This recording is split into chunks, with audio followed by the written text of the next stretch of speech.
Que le Dieu de paix, qui a ramené d'entre les morts le grand pasteur des brebis par le sang d'une alliance éternelle, notre Seigneur Jésus, vous rend capable de toute bonne œuvre pour l'accomplissement de sa volonté, et fasse en vous ce qui lui est agréable, par Jésus-Christ, auquel soit la gloire au siècle des siècles.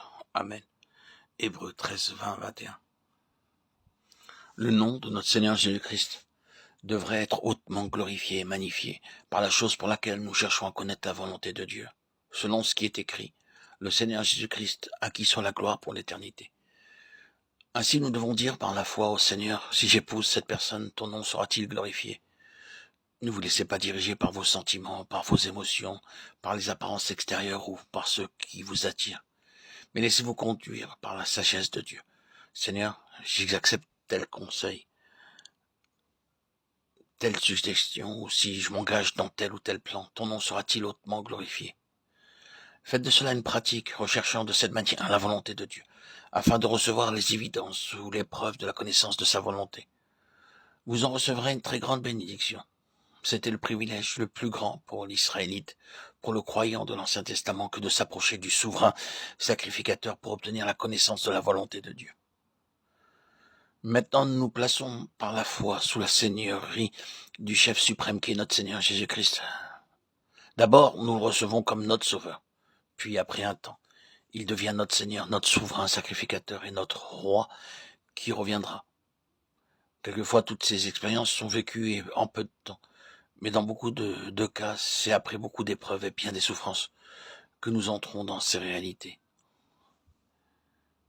Lorsque vous aurez reconnu la volonté de Dieu, vous n'aurez ni crainte ni anxiété, mais au contraire, une foi forte, il vous prendra en charge avec tous vos besoins pour tout ce qui vous concerne.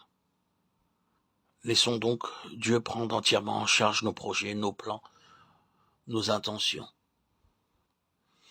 Dieu est un Dieu de paix, et le Saint-Esprit engendrera dans votre cœur, dans votre esprit, un sentiment croissant de la paix céleste. Vous constaterez que cette paix s'approfondit chaque fois que vous faites la volonté de Dieu, que vous mettez à prier. Vous priez une fois, deux fois, trois fois, et vous verrez que votre paix intérieure dans votre esprit augmentera. Car c'est ainsi qu'il nous faut faire la volonté de Dieu. Par la prière, nous nous approchons le plus simplement, le plus facilement